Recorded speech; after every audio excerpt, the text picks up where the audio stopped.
My majors were English literature and philosophy. And then after that, I went and got a master's in philosophy.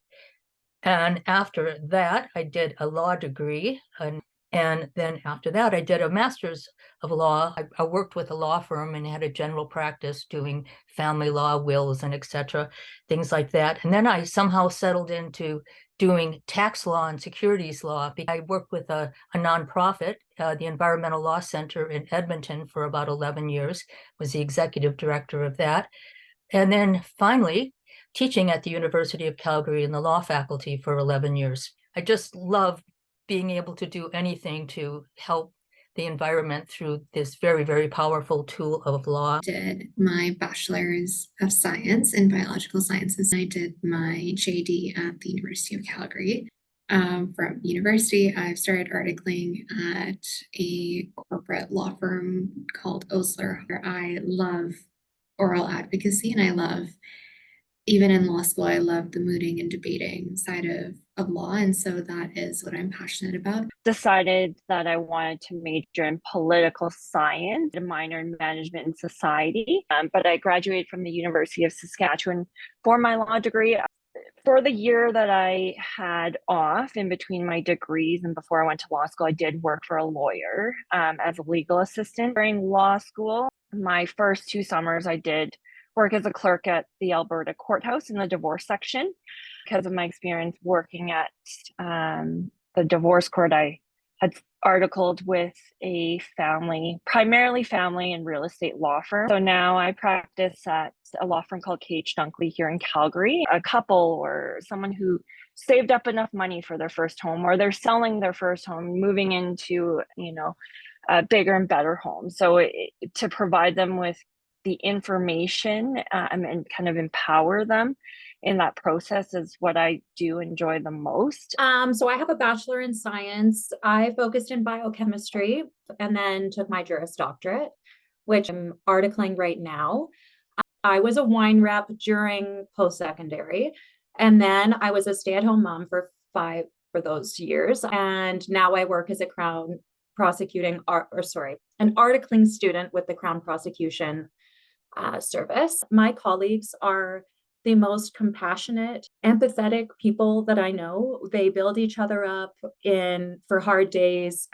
Days are stressful, even for lawyers who've been here for a long time, and supporting each other that way, supporting each other as single parents or as whatever parents, and just like in all different aspects of life, this incredible friendship and bond has been truly astounding to me. And why did you decide to pursue law?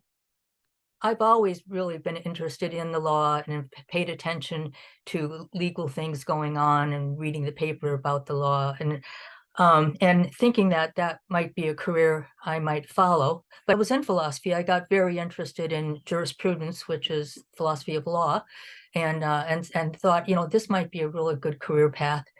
But with law, there was a lot of different career paths, and I identified a few of them. And law has the ability to change society and change things.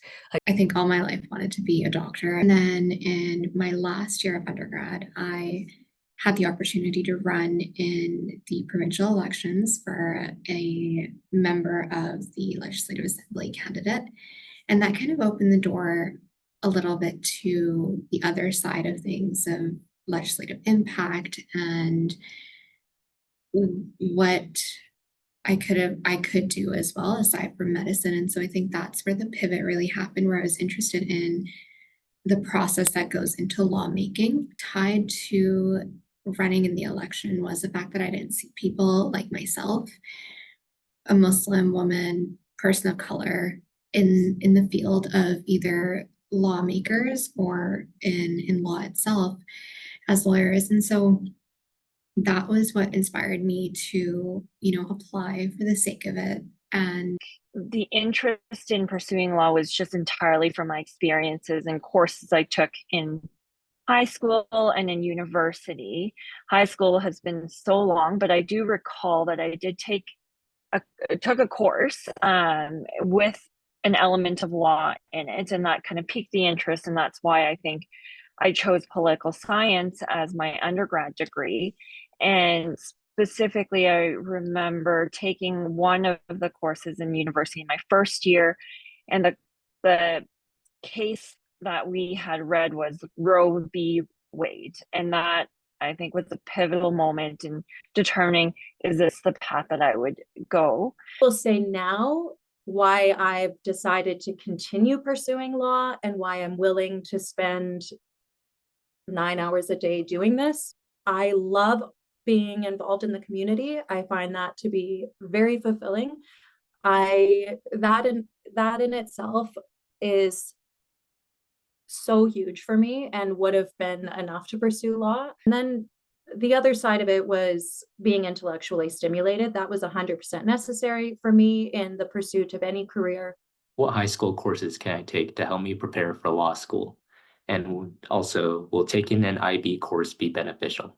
And I think if you go to law school in Canada, I think your university grades carry a bit more weight, and obviously your LSAT grades. An IB course would be beneficial if you think it would provide you with some of the skills that it could be transferred to law school. I, like the rest of us, was very academic and still chose not to do them, mostly because I was like driving my brother to school and he didn't want to go early. So, and like at the time, I say that because at the time it felt like such a big deal. And honestly, I say now, do what you're good at, do what you like. It's sometimes there is some merit in just in strengthening your strengths. Also, if you're not going to getting good grades is how you get into university, right? And how you continue on through school. So you got to keep that in mind, just being strategic that way. I think that the best courses that you can take to prepare for law school will be anything that assists in your writing. Take English seriously. Grammar is so important. Second thing, anything that helps with your analytical reasoning. I was on the admissions committee. You look at the written. You have to write a few paragraphs on something, and we look at that very carefully to see if people are coherent, if they're organized, if they can spell. Because if they can't, they're not going to have an easy time at law school. Grammar, really, really important. There are some kind of, if you have a legal studies kind of course in high school, that might be a good thing to take as well. But otherwise, on the admission committee, we were looking at grades. You know, you have to say we were looking for a bit of uniqueness, someone who really seemed to want to be in law for some good reason. What would be a good undergraduate degree if you want to pursue law? If it was really obvious that, you know, someone was just taking the easiest courses possible and didn't take any hard courses at all, that might stand out. But otherwise, I don't think there was a favored degree.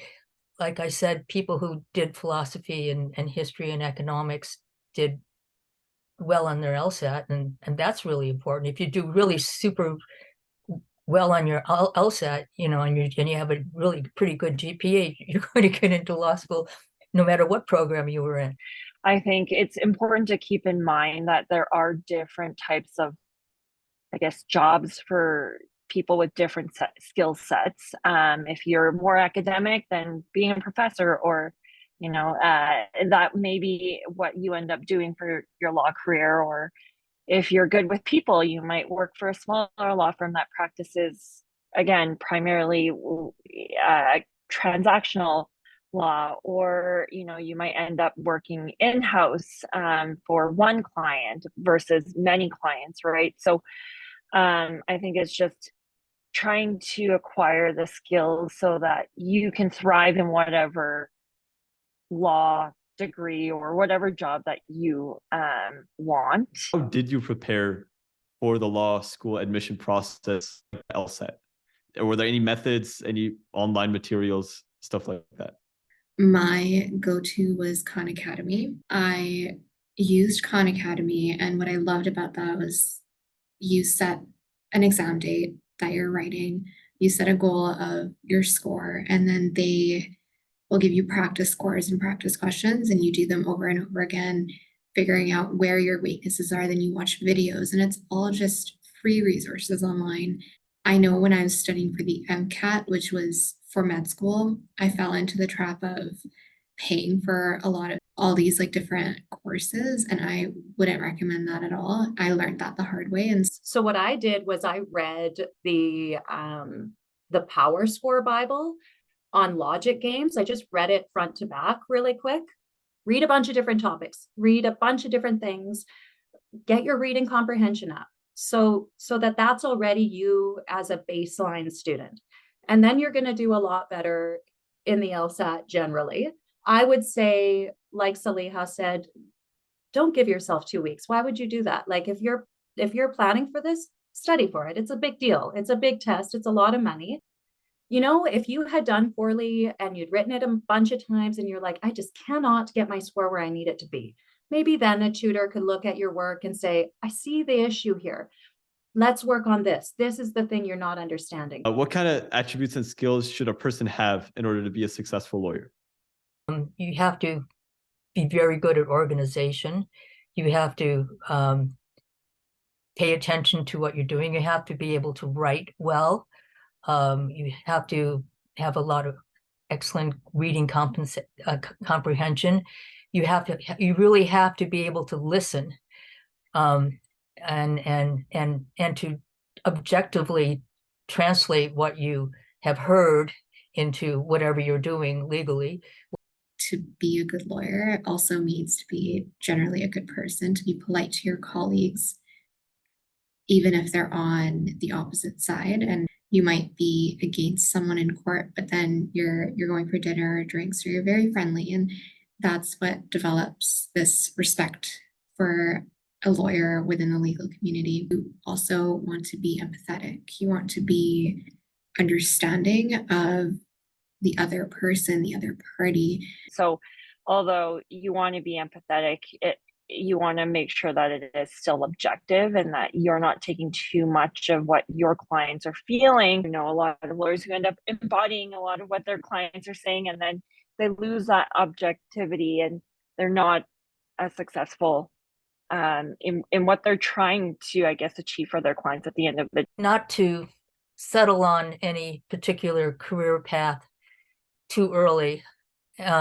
especially in high school, because you're going to go through lots of changes and have lots of different interests, and you try to expand your interests as much as you can. Things change, and things change so suddenly. So definitely keep an open mind, work hard. Like that's a given, just enjoy this time as well, because you want to look back and you want to say that you enjoyed this experience. I think if I was given that advice, I would have taken it, is to make sure I pursue hobbies and take care of myself and not stress over the little things and enjoy the time, because it goes by so quick, and all of a sudden you're on the other side looking back. Seek out someone that is in that career and see if that is truly something that you are interested. A quick coffee, a quick phone call, doesn't have to be face to face, but I think at least you just never know if whoever you speak to can provide you with insight as to whether or not that is something you want to pursue. And perhaps it could be an opportunity. There might be a different opportunity that they might be able to see that they can offer you. So teenagehood is hard. Learning to cope with adulthood and all of the failure and excitement and milestones, all the things, there's going to be moments that feel absolutely astoundingly difficult. There will be moments that feel amazing, like you're on top of the world. Just let yourself embrace it all as growing experiences. And like Saliha was saying, give yourself some grace. And then the not mother side of me will also say, working hard is so much more important than being just immediately brilliant. Working hard is the best thing you will learn. Learn it now.